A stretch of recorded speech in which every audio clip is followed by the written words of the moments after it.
¿Qué tal? Muy buenas tardes de nueva cuenta. Muchísimas gracias por su participación en este curso.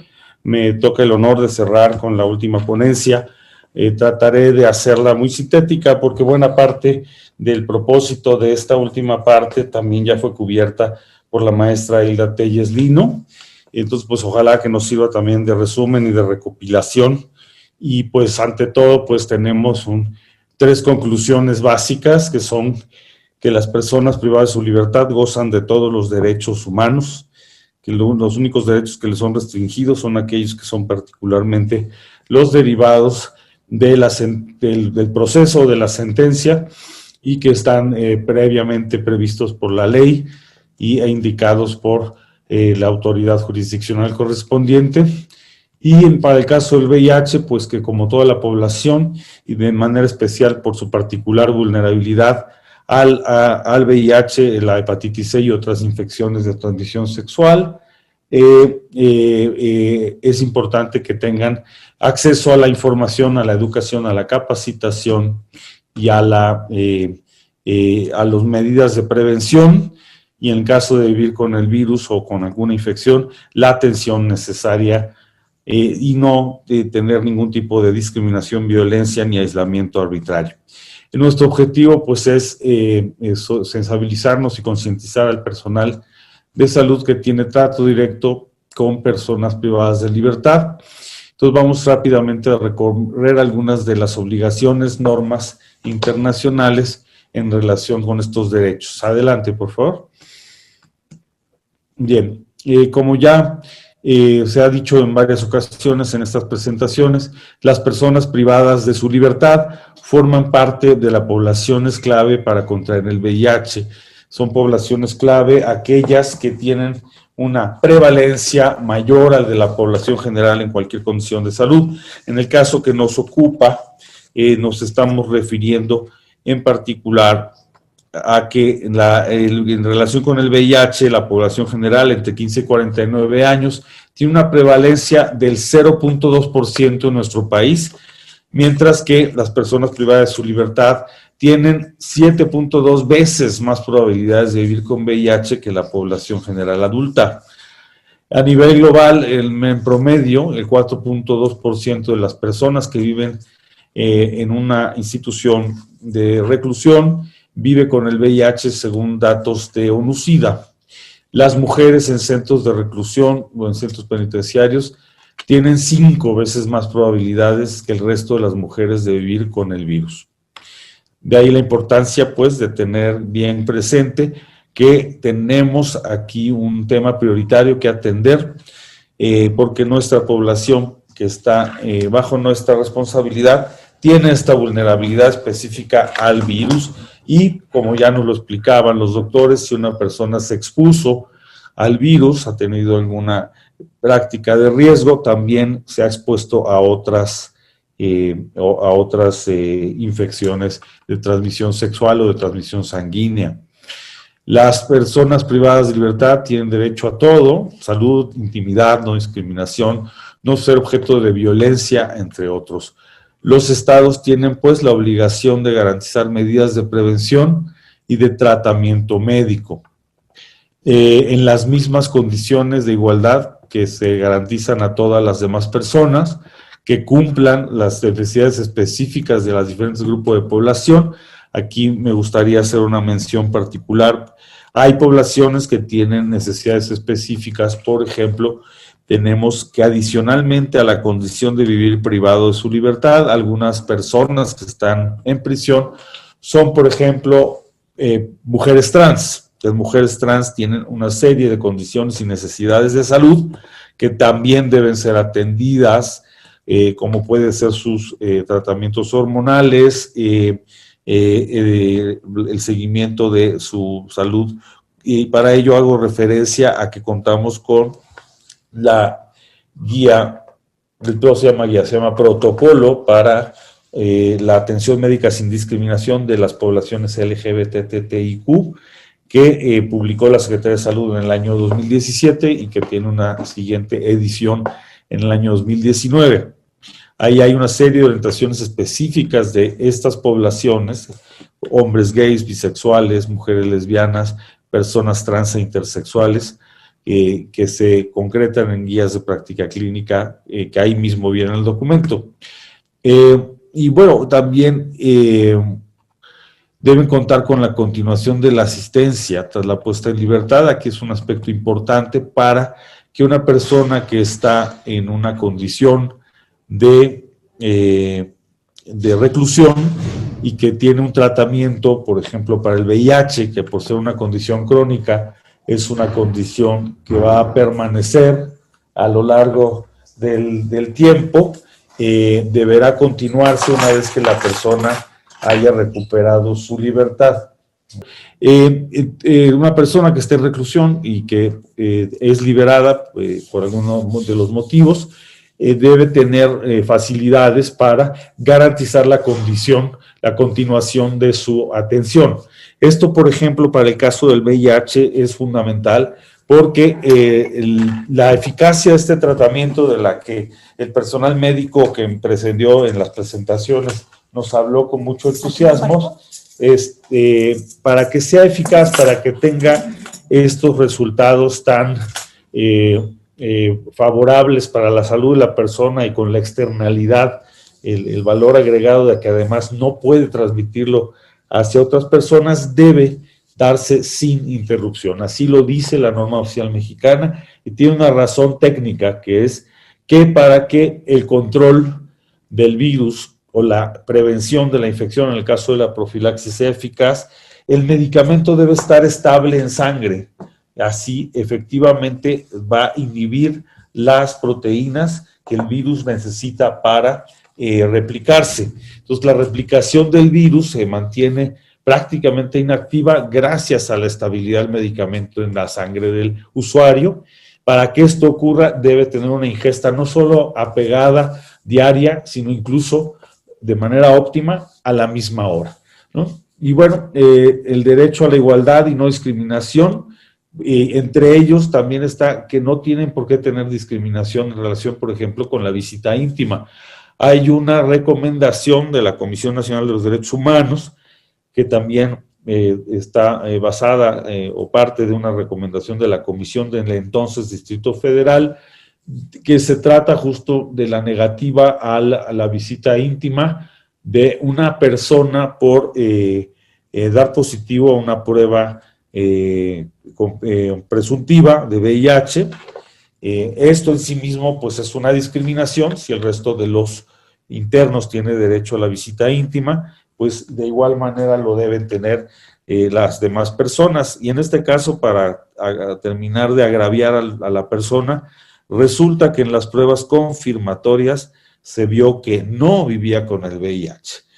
Más allá de esto, también hubo una violación a la confidencialidad de esta persona porque en lugar de mantener la confidencialidad del diagnóstico, máxime que aún no estaba confirmado, le notificaron a su familia, lo cual le generó toda suerte de consecuencias negativas, ¿no? Entonces, toda esta protección hacia la no discriminación por vivir con VIH o por estar en un lugar de reclusión o por vivir con ambas condiciones, pues deben ser muy particularmente atendidas. Siguiente, por favor. Los expertos y órganos internacionales de derechos humanos han recomendado la despenalización del comportamiento sexual entre personas del mismo sexo en nuestro país desde que México es independiente, desde que México no está bajo la corona y por lo tanto no está bajo la jurisdicción de la Inquisición y su brazo secular. La sodomía pues dejó de ser delito, nunca ha vuelto a instaurarse, pero hay países en que sí.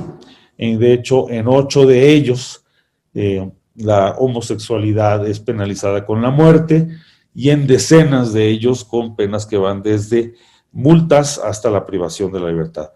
El trabajo sexual en todos sus aspectos también debe ser valorado como un trabajo y en los lugares donde es perseguido por razones penales o administrativas debe dejar de haber este tipo de tratamiento al trabajo sexual. Ya desde la Edad Media se sabe que la persecución del trabajo sexual trae males mayores. El filósofo escolástico Tomás de Aquino usaba la tolerancia al trabajo sexual como el ejemplo de cómo permitir un mal menor puede evitar males mayores, ¿no? El trabajo sexual puede traer asociado muchos aspectos negativos, sobre todo para las personas que ejercen el trabajo sexual, pueden ser víctimas de muchas discriminaciones, violencias, extorsión por parte de las autoridades, pero perseguir al trabajo sexual en sí mismo no trae beneficios para nadie. Es importante también reconocer la identidad de género, esto es, reconocer que habemos personas cisgénero, personas transgénero, y que tenemos a todas los mismos derechos y que debemos ser tratados conforme al género de nuestra identidad, y la implicación que hay de la posibilidad de que la persona, por ejemplo, las personas, mujeres trans, tengan una potencial exposición mayor o vulnerabilidad a el VIH. También es importante, cuando hablamos de la posibilidad de la transmisión del virus, que tengamos en cuenta que las personas que viven con VIH tienen derecho a la confidencialidad de su diagnóstico. Violar la confidencialidad del diagnóstico no ha salvado a ninguna persona del VIH, y como el ejemplo que les platiqué de la recomendación de la Comisión del DF y la Comisión Nacional, sí puede traer muchos efectos negativos. La búsqueda de alternativas para la penalización por el consumo y posesión de drogas para uso personal debe ser factor clave para garantizar derechos humanos. En muchos países del mundo el consumo de drogas, la posesión personal son penalizadas. No es el caso de nuestro país. Está prohibida la producción, el trasiego, la comercialización de drogas, la posesión en volúmenes para el narcomenudeo o para el tráfico de drogas como delito contra la salud, no así el consumo. La Ley General de Salud establece un listado con las cantidades de uso personal que puede tener una persona para su consumo inmediato. Más que la búsqueda de la atención penalizadora de la persona que consume sustancias de manera esporádica, problemática o que ya tiene un problema de dependencia con ellas, más bien debe ser un enfoque de salud orientado por lo que llamamos la reducción de los daños. La Comisión Nacional de Salud Mental y Adicciones ha desarrollado toda una nueva perspectiva en relación con adicciones y salud mental, basada en la persona, basada en su bienestar, basada en la prevención temprana, basada en la reducción de los daños y en la rehabilitación de ser esta posible. Hay que tener claro pues que la protección frente a violación de los derechos humanos, el derecho a la salud son parte de esos derechos, y parte de ello pues es la posibilidad que deben tener estas personas en caso de considerar que han sido violentados sus derechos, de presentar una queja ante instancias competentes como puede ser la Comisión Nacional de los Derechos Humanos o sus organismos estatales. La siguiente, por favor. Bien, en el caso de las mujeres deben contar con servicios sanitarios específicos de género, al menos equivalentes a los disponibles en la comunidad. Si una mujer así lo solicita, debe tratarse y examinarse por parte de una profesional sanitaria también mujer. Esta parte es importante. Hay también una recomendación de la CNDH ya muy antigua, de hecho es si no me recuerdo, es la segunda o tercera recomendación general de la Comisión Nacional, por ahí del año 2001, que hablaba de las condiciones de las mujeres en centros de reclusión, y ahí en ese apartado se hablaba de la ausencia en esos años de servicios específicos para mujeres con VIH, adecuados para la atención, el seguimiento y el tratamiento de las mujeres con VIH. Hoy sabemos que esa realidad, las autoridades penitenciarias la han cambiado y que hay estos servicios, pero no está de más recordar este señalamiento. En virtud del derecho a la salud, los estados tienen la obligación de prestar servicio en materia de VIH, reducción de daños, es lo que hablábamos del consumo de drogas, tuberculosis, aquí una observación importante. La tuberculosis es la causa de muerte más frecuente en enfermos de SIDA. El tema con la tuberculosis es que se transmite por vía aérea, y entonces, a diferencia de la condición de vivir con VIH, que no justifica ningún tipo de aislamiento, la tuberculosis al inicio de su atención sí requiere que la persona no esté en contacto con el resto de la comunidad para evitar contagio. El tratamiento actual de tuberculosis es muy eficaz y a las 2 semanas aproximadamente de aplicarse, la persona deja de transmitirlo. Pero, entre tanto, ahí sí hay, como decía la maestra Telles, una razón clínica por la cual la persona necesita este aislamiento para protección de los demás y de sí misma, pero la razón de este aislamiento no es vivir con VIH, sino esta enfermedad oportunista de la tuberculosis.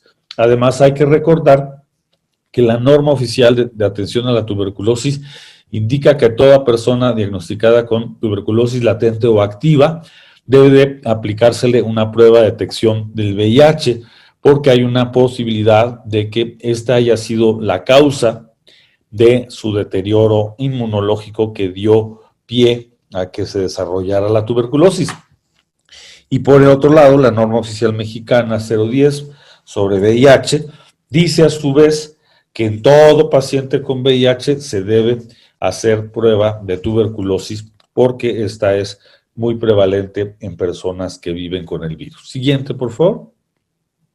Bien, la Organización Mundial de la Salud y la Organización Internacional del Trabajo, así como el Programa de las Naciones Unidas para el Desarrollo, ellas tres forman parte del programa conjunto de VIH, han establecido 15 intervenciones básicas para el VIH en los centros penitenciarios. Que bueno, pues nos sirve de repaso, lo hemos dicho en varias ocasiones a lo largo del curso. Están incluidas la prevención. Prevención hoy implica distribución, disponibilidad de condones gratuitos, externos e internos. Los programas estatales tienen estos insumos que se los pueden hacer llegar a los centros penitenciarios. Y hoy además tenemos las profilaxis pre y post exposición que deben también estar disponibles. Por ejemplo, el caso de abuso sexual, o en el caso de relaciones sexuales consensuadas, sin protección, tenemos la opción de la profilaxis post-exposición y esta debe estar disponible también en el centro de reclusión. El diagnóstico, ya nos decía el doctor Mosqueda, toda persona que tiene una vida sexual activa debe hacerse la prueba si ha tenido relaciones sexuales sin protección. La recomendación general para personas que tienen vida sexual activa es hacerse una prueba de VIH una vez al año, y si una persona es además miembro de una población más vulnerable, más en riesgo de adquirir el VIH, debería hacerla 2 veces, y entre esas poblaciones pues está la población de los centros de reclusión. Tuve el gusto de acompañar a la doctora Alexa de la Torre a visitar el penal en Los Cabos, en Baja California Sur, y estuvimos ahí presentes en una jornada de detección de VIH y hepatitis C de las personas a las que se les ofreció, desde luego, con su consentimiento de manera libre y voluntaria. Y bueno, pues conociendo los beneficios para la salud de un diagnóstico oportuno, desde luego que la inmensa mayoría de las personas allí internas acudieron a hacer la prueba. Servicios de reducción de daños en relación con las drogas, que implica, por ejemplo, el tema de las personas que son adictas a drogas inyectables, cuenten con jeringas estériles, limpias, nuevas, y bueno, en el caso puede ser posible la reducción de daño mediante sustitución de opioides, entre otras cosas que son materia, desde luego, de otra capacitación. CONASAMA tiene una excelente capacitación al respecto que pueden ustedes seguramente aprovechar. Preservativos, ya lo mencioné en prevención. Lubricantes, otro insumo de prevención importante para evitar que se rompa el condón.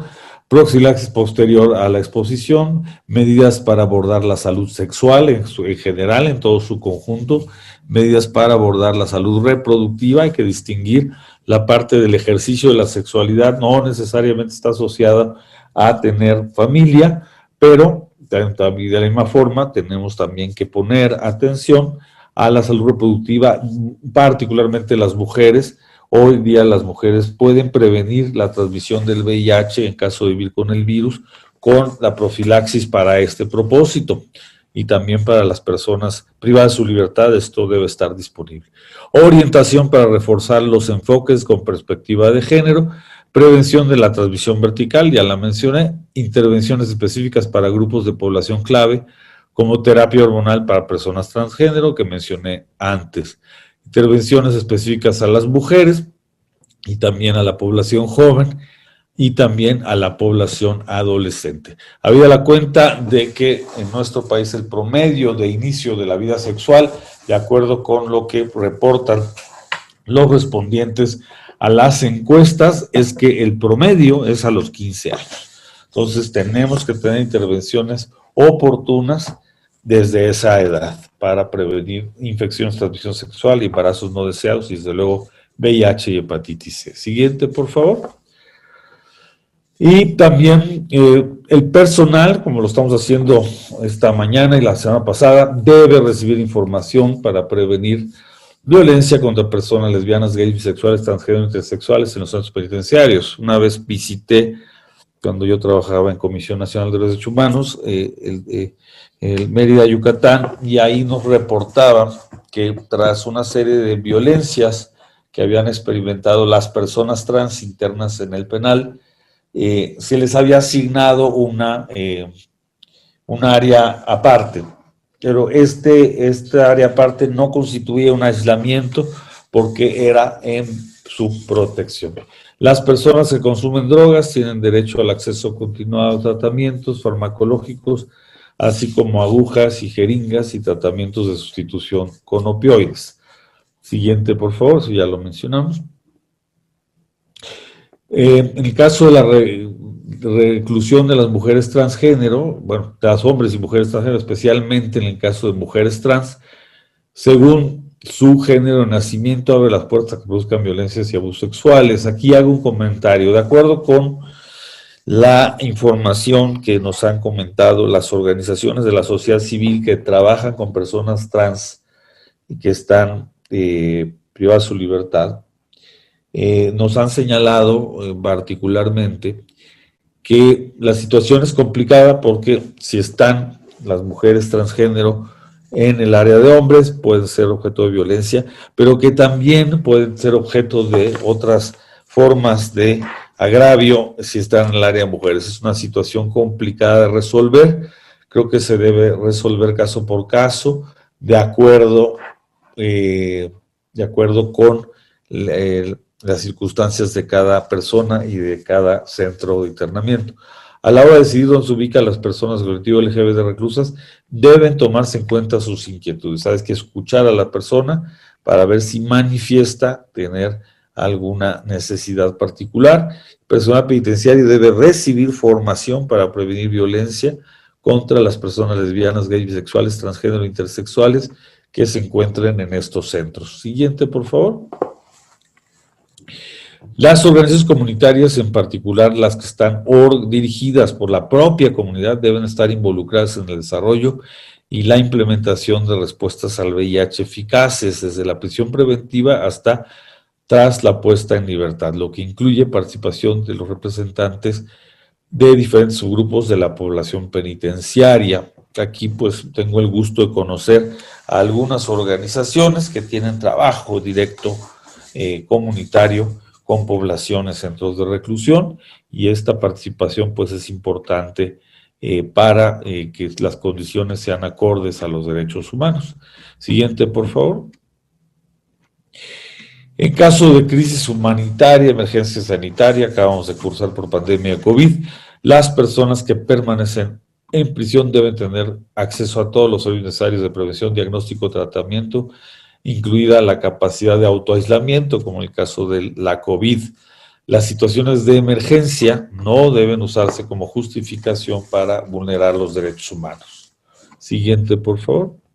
Ya saben, la Constitución dice que hay la posibilidad de un estado de emergencia, de excepción, en que se restringen algunos derechos humanos, y actualmente la Constitución habla de una lista de derechos que bajo ninguna circunstancia se pueden suspender, ni siquiera en estado de emergencia o de excepción. Entre ellos están el derecho a no ser discriminado y el derecho a la protección de la salud. Concluimos diciendo que el VIH es un importante problema de salud pública global y nacional. Durante la pandemia de COVID, obviamente la preponderancia del tema fue esa pandemia, pero el VIH es una pandemia que persiste y todavía tenemos que atender. Las personas privadas de libertad tienen derecho a la igualdad y no discriminación, de la misma forma que el resto de la población. Y las intervenciones integrales básicas del Programa de Naciones Unidas para el Desarrollo y la Organización Mundial de la Salud nos parecen una serie de indicaciones muy pertinentes que debemos perseguir, tener disponibles en todos nuestros centros de reclusión. Pues con esto concluyo mi presentación y les agradezco mucho su atención y estoy a sus órdenes para cualquier pregunta, participación, comentario de esta presentación o de todo el curso para poder arribar a la conclusión del mismo.